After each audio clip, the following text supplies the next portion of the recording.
ఇదేంటో తేడాగా ఉంది మనిషి అని ఒక ఆలోచన రావచ్చు.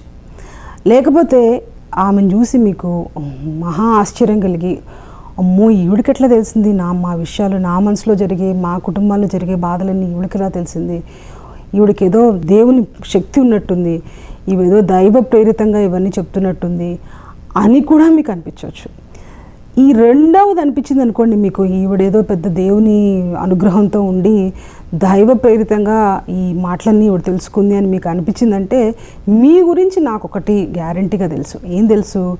మీకు ఈ క్రిస్టియన్ మిషనరీలు వాళ్ళ వ్యవహారాలు, వాళ్ళ ఎత్తుగడులు ఇవన్నీ మీకు ఎప్పుడూ ఇంతవరకు తెలియలేదు. మీకు ఆ స్వ అనుభవంలో ఇవన్నీ లేవు అన్నది మాత్రం గ్యారంటీగా తెలుస్తుంది.